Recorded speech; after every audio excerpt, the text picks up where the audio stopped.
Salut à tous et bienvenue dans un nouvel épisode de la Minute du Coach. Projection sur le match retour de mardi soir, PSG Bayern, après la victoire de l'aller 3-2 du PSG à Munich.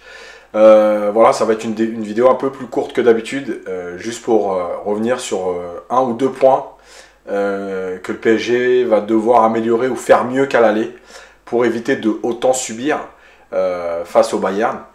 Voilà, vous rappelez comme d'habitude de liker, de commenter et de vous abonner à la chaîne YouTube de Paris United. Et vous remercier encore pour tous vos retours. Voilà, les vidéos sont de plus en plus vues. Les commentaires sont vraiment très bons et me font énormément plaisir. Donc voilà, continuez. Et puis s'il y a des débats à faire, ce sera avec plaisir. Encore une fois, tant que ça reste dans la norme et sur le fond et la forme, avec le bon comportement. Voilà. Donc on va démarrer. Ce qu'il faut améliorer. Alors bon, après on va discuter après de ça parce que ça va avoir son importance. J'ai pris 2-3 séquences juste pour dire que cette action, j'en ai parlé dans les deux vidéos, première période, seconde période de Bayern PSG. C'est une action que Bayern répète énormément. Fixé, on vient chercher Kimmich, très souvent Kimmich, qui va chercher à l'opposé. Alors, soit pour le joueur offensif, soit pour le latéral quand le joueur offensif est rentré, et le latéral qui vient soit apporter un surnombre, soit dédoubler. Et en fait, si Paris ne veut pas subir autant, il va falloir, alors pas systématiquement, parce qu'il va falloir bien identifier les temps de jeu, mais le faire quand ce sera possible, que le joueur le plus près, ici j'ai entouré Neymar, ça pourrait être un autre joueur suivant la configuration du jeu à ce moment-là. Mais si c'est Neymar, de venir sortir tout de suite, beaucoup plus haut sur Kimmich, pour éviter en fait qu'il ne trouve l'opposé et qu'il y ait des 1 contre 1 à jouer et des centres qui arrivent, puisque le Bayern aime beaucoup les centres en retrait ou au deuxième poteau. Donc voilà, on en avait parlé rapidement dans le podcast et dans une vidéo aussi. Peut-être que Pochettino avait décidé de dire laissez-les centrer. Moi j'ai des doutes parce que en fait les centres ont été trop facilement amenés et défendus un peu à l'arrache. J'aurais dit oui si réellement le PSG avait plusieurs joueurs de tête, que le positionnement des joueurs avait été presque identifiable sur le fait qu'on lutte de la tête, on les laisse centrer exprès. Je ne suis pas persuadé. Bref, donc là, la sortie de Neymar pour cadrer. Et là aussi, j'ai mis donc la continuité de l'action. Là, c'est Pavard qui va demander dans un intervalle libéré. On avait vu Sané qui rentre à l'intérieur. Et Draxler qui doit coulisser. Et pourquoi je dis ça? Parce que je l'ai mis ici, c'est à peu près la disposition des joueurs. Tout simplement parce que là, c'est Kimmich qui a le ballon. Et on le voit ici, Müller, Sané, Pavard. Müller, Sané, Pavard. En fait, à ce moment-là de l'action, Kimmich a 3 possibilités de jouer. Le but, c'est pas de dire le Bayern, il faut bloquer le Bayern, il faut bloquer Kimmich. Déjà, non seulement Kimmich est un super joueur, qui se déplace très bien, qui sait se positionner pour être jouable. Donc, ça va être très compliqué, à moins de tenter quelque chose qui ressemblerait à de l'individuel en disant à Gueye, à chaque fois que le Bayern a le ballon, je veux que tu sois dans la zone de Kimmich, prêt à intervenir, prêt à mettre l'agressivité nécessaire pour le faire reculer, et en tout cas pour ne pas le laisser jouer long. Là, l'idée c'est de vous montrer. Dans cette configuration, c'est celle qui était en place à ce moment-là sur le terrain. Kimmich a 3 possibilités. Trouver Müller à l'intérieur, qui peut se retourner et trouver Sané. Trouver Müller à l'intérieur, qui peut frapper. Trouver Sané par-dessus. Ou trouver Pavard pour centrer. Et en fait, ce que je demande moi au joueur le plus près justement de Kimmich pour sortir, c'est que on voit ici, il ne reste plus qu'une seule solution, c'est trouver Pavard. Pourquoi? Parce qu'ici, Draxler et Neymar ferment pour Sané. Parce que Müller est désormais pris. Pourquoi il est pris? Parce que quand vous fermez une possibilité de passe, en fait, vous indiquez déjà aussi à vos partenaires, là, il ne peut plus jouer là-bas. On l'avait vu sur des précédentes vidéos, notamment à Lyon, avec Verratti, qui fait des angles de course pour dire « je t'empêche cette première passe », je t'empêche cette deuxième passe, finalement, il ne reste plus qu'à jouer de ce côté-là. Là, c'est pareil. Donc, Kimmich était orienté. Si Neymar vient fermer, il n'y a pas de profondeur. Il n'y a pas ici dans les intervalles. Si Neymar a fermé, les joueurs qui sont là, ils vont se dire, il ne peut pas jouer là, c'est trop tard. Donc on a le temps de coulisser, de faire 7, 8, 10 mètres de course. C'est pas énorme. Et tout le monde coulisse. Résultat, il ne reste plus qu'une seule solution. Donc on voit bien le positionnement. Là, voilà. Hop, on a fermé. Pourquoi? Parce qu'on n'a laissé qu'une seule possibilité à Kimmich. Ça va avoir son importance. La deuxième, c'est l'agressivité et les courses. Je le répète souvent, ça. Les attaquants notamment, qui parfois ne font pas les 3-4 mètres de replacement, qui paraissent anodins, mais qui sont hyper importants pour la construction de l'animation défensive. Là, Kimmich, en fait, il va trouver encore une fois Sané, comme d'habitude, sur le côté. Et là, j'avais dit, Herrera était sorti et il est revenu se placer et il n'est pas allé chercher Kimmich. S'il était allé chercher Kimmich, première possibilité, Kimmich aurait peut-être cherché Sané, mais il n'aurait pas été dans un confort pour le trouver. Donc, il aurait été sous pression avec le déchet technique que ça peut engendrer. La deuxième chose, c'est que Neymar, alors c'est vrai que c'était la période où il avait un peu mal à l'adducteur, mais si Neymar fait les 2-3 mètres de course ici, pareil, il va gêner le jeu long de Kimmich. Or là, Neymar ne l'a pas fait, Herrera est monté et est revenu se placer.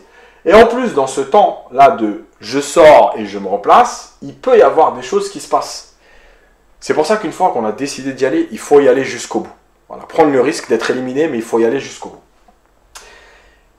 Et donc ça va être important de gêner encore une fois Kimmich en le cadrant le plus souvent possible. Là, pareil, Sané va prendre appui à l'intérieur sur Kimmich. Et là, en fait, pourquoi je dis que Gay doit sortir, c'est pas seulement pour dire c'est Gay le fautif, c'est pas du tout, c'est parce que tout le monde est aspiré, on le voit. Mais à partir du moment où il n'y a qu'un seul joueur ici, et que vous avez 1, 2, 3, 4, 5 joueurs autour, lui, il peut se permettre de sortir.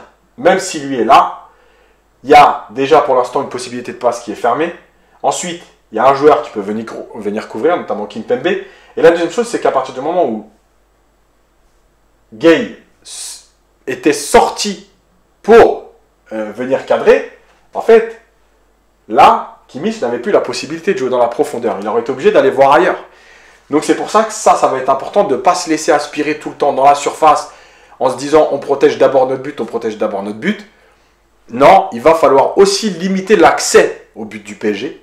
Et cet accès, il doit être limité beaucoup plus en amont de l'action et pas au dernier moment. Voilà, j'ai mis en rond le positionnement de Gay s'il avait été bon. Résultat, ici, on n'aurait pas pu rejouer entre les deux joueurs parce que cette passe-là aurait été gênée. Ça, c'est important. Je ne dis pas qu'il faut le faire tout le temps parce que c'est fatigant. Mais il va falloir le faire régulièrement pour empêcher, au lieu d'avoir... L'objectif, c'est par exemple, au lieu d'avoir 20 centres, eh ben, de leur laisser centrer que 12 fois. Il y a 8 fois où on ne va pas les laisser centrer.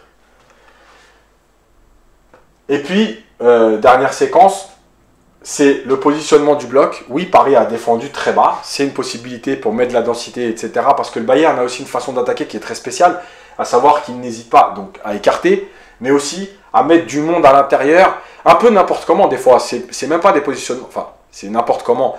C'est pas structuré comme on a l'habitude de le voir avec un joueur au premier poteau, un joueur au deuxième poteau. Mais par contre, il y a toujours du monde. À la sortie, à la récup, devant le but. Donc, ça pose des problèmes. Et là, on voit le positionnement, les deux lignes bleues, c'est le positionnement du PSG à ce moment-là.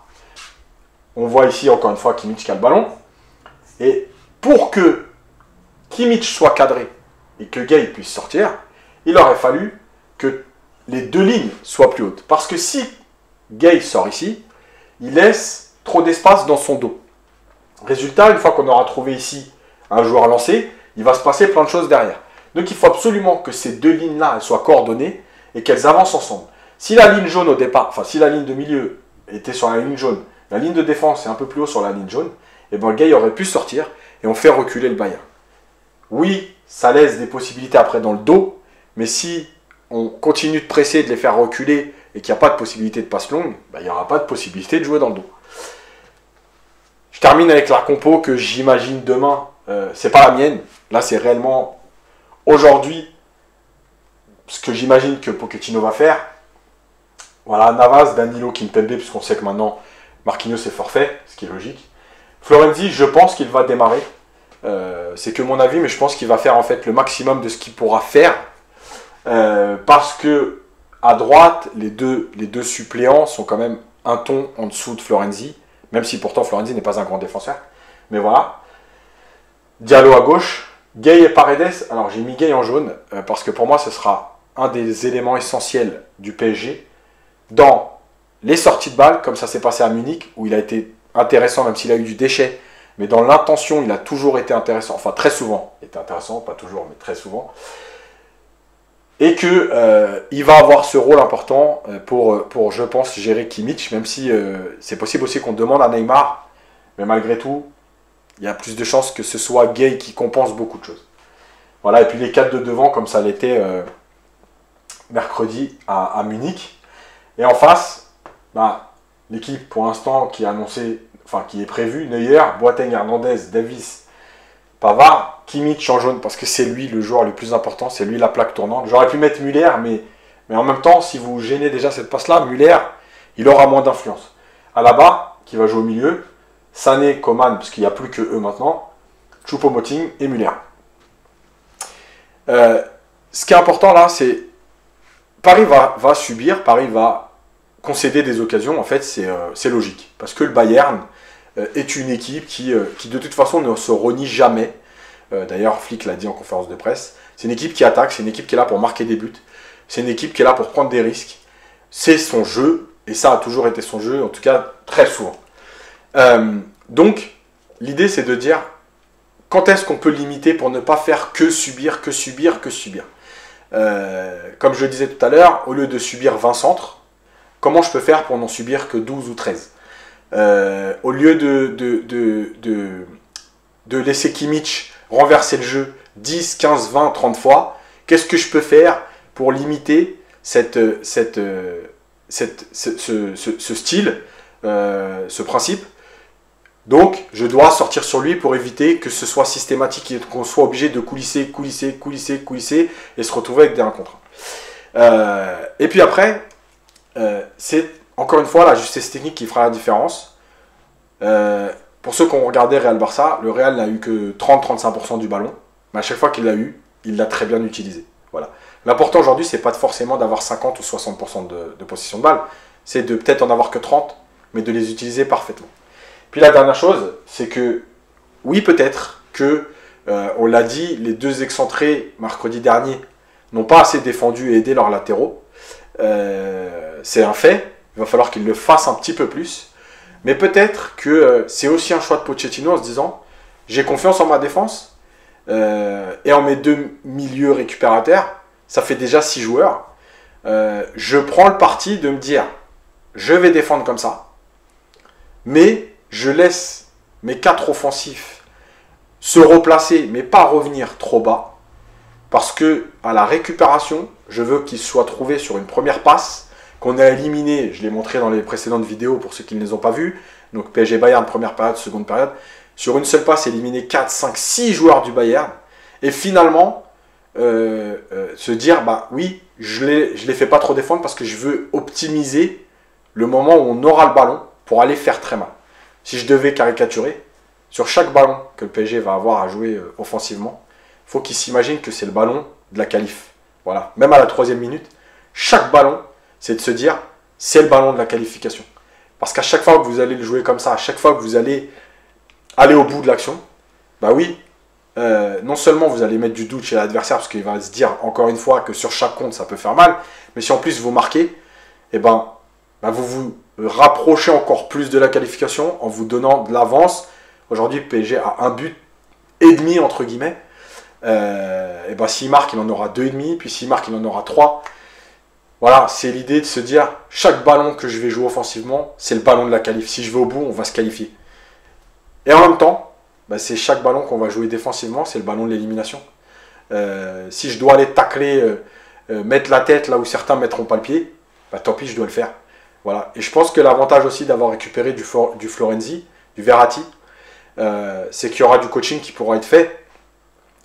Par exemple, Verratti rentrer dans la dernière demi-heure, soit pour trouver des passes, soit pour garder le ballon.